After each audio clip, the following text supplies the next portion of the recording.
Salut à tous, c'est Baptiste, bienvenue dans cette nouvelle vidéo. Dans cette nouvelle vidéo, j'aimerais tout simplement vous expliquer le processus pour devenir millionnaire grâce à l'investissement immobilier. Alors, je vous vois déjà venir et vous allez tous me dire que je ne suis pas millionnaire immobilier.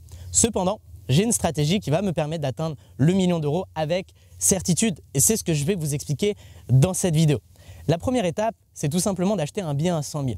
Je vous dis 100 000, mais ça pourrait très bien être 250 000 ou 50 000. Cependant, 100 000, c'est 1 million d'euros divisé par 10, tout simplement. Vous allez acheter un bien à 100 000 euros. L'objectif, c'est de prendre un crédit qui va financer le coût d'achat, tout simplement, et puis d'avoir un autofinancement. Le crédit, le loyer que vous allez percevoir, va payer. Le crédit va payer les différentes charges telles que la taxe foncière, telles que les charges de copropriété et la fiscalité qui est obligatoirement à prendre en compte. Toutes les autres charges annexes, bien entendu. C'est la première étape et l'objectif, c'est d'avoir un excédent. On appelle ça un cash flow positif. C'est tout simplement du loyer qui va rester après paiement de toutes ces charges et du crédit, bien entendu. Comme ça, vous partez déjà avec une grosse longueur d'avance. Donc, pour cela, il faut déjà faire une étude de marché pour savoir si nous allons réussir à louer et à quel prix. Ensuite, on va faire des visites, planifier une journée de visite et puis faire des offres tout simplement et on va négocier à la mort. L'objectif, c'est tout simplement d'acheter un bien en dessous du prix du marché pour pouvoir diminuer cette grosse charge qui n'est autre que le crédit, qui n'est autre que la mensualité de crédit. Si vous négociez un bien de 50%, vous allez payer 2 fois moins cher de crédit que le prix que vous auriez payé si vous l'avez acheté tout de suite, tout simplement. Donc ça, c'est la première étape. La deuxième étape, c'est de trouver un financement. Ce financement, vous devez l'avoir aux meilleures conditions. Donc une petite astuce, c'est tout simplement d'aller chez plusieurs banques, d'avoir plusieurs accords et de faire jouer la concurrence. Admettons que vous avez une des banques qui vous accepte avec un emprunt à 110%, mais un taux peut-être à 2,10 et que vous voulez un taux à 1,90 par exemple, j'exagère un petit peu, bien vous allez tout simplement aller voir une autre banque où vous dites que vous avez 2,10 et que vous voulez quelque chose de plus favorable, de plus avantageux pour vous. Et elle va obligatoirement s'aligner, puisqu'elle sait que sinon elle n'est pas concurrentielle et que vous irez voir ailleurs, tout simplement. Ça, c'est la première étape. Donc, pour obtenir un financement plus facilement, vous devez déjà faire estimer votre bien que vous aurez négocié et acheté en dessous du prix du marché pour montrer à votre banquier que vous l'achetez en dessous du prix du marché et qu'il ne prend aucun risque, puisque s'il y a un problème demain, vous allez revendre ce bien et vous allez même faire une plus-value. Donc dans tous les cas, il vous assure sur quelque chose que vous avez acheté moins cher que sa valeur. Donc il ne prend aucun risque. Et ça, c'est hyper important de montrer la viabilité de votre affaire et de la mettre en avant, tout simplement. Beaucoup de personnes se concentrent sur l'obtention d'une bonne affaire et délaissent énormément le financement. Mais en fait, le financement, c'est l'étape essentielle d'un investissement, puisque sans financement, vous ne pouvez pas acheter votre bonne affaire, même si c'est la meilleure du monde. Et c'est ça le problème. Donc faites attention à ça, essayez de louer, de créer une bonne relation entre votre banquier et vous-même, c'est hyper important. Et pour cela, vous devez tout simplement lui mâcher le travail et vous différencier de la majorité des clients qu'il voit défiler dans son bureau de manière quotidienne ou quasi quotidienne, puisque ils pensent que le banquier est leur larbin, le banquier va devoir leur envoyer plein de mails pour leur demander des papiers en plus.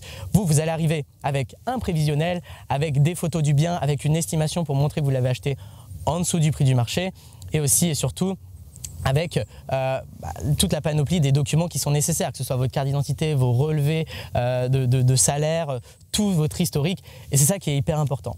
Et l'étape qui suit, une fois que vous avez eu votre financement, c'est de trouver un locataire. Pour ma part, je trouve tous mes locataires sur Le Bon Coin.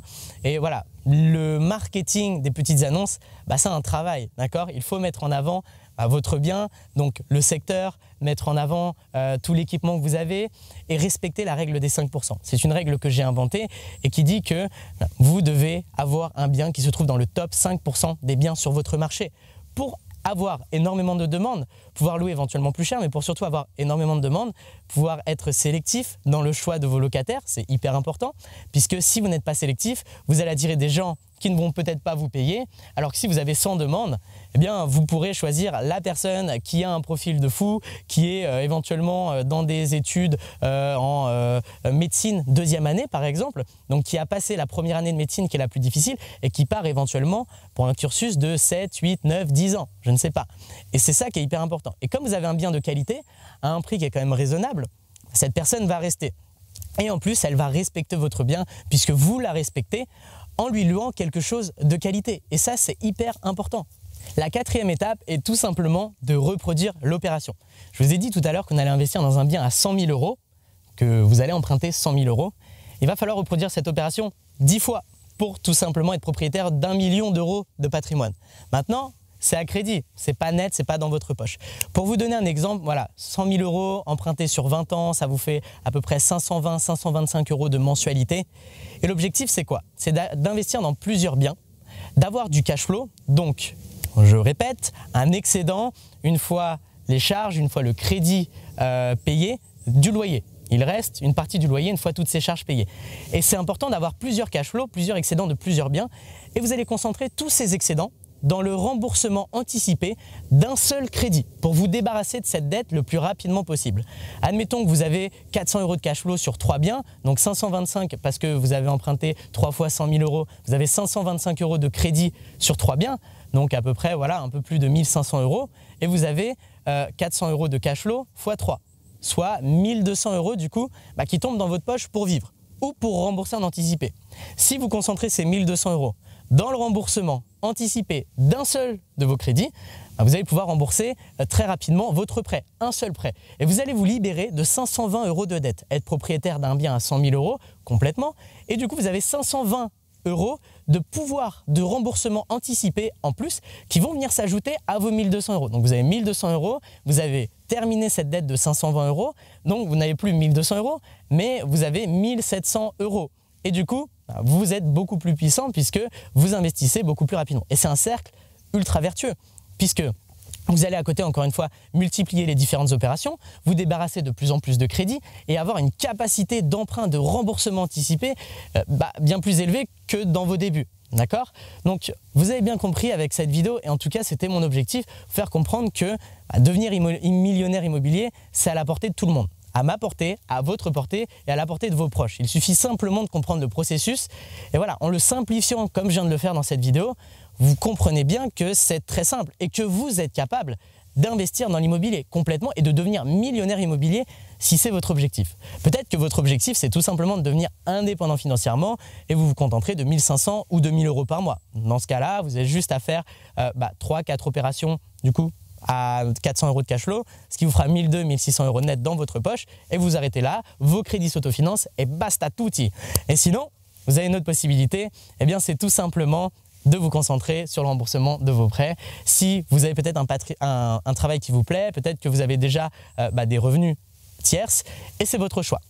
Si vous n'êtes pas abonné à la chaîne YouTube, eh bien, je vous invite à le faire pour ne rater aucune de mes futures vidéos. Aussi, et surtout, mettez un like à cette vidéo si vous avez appris des choses.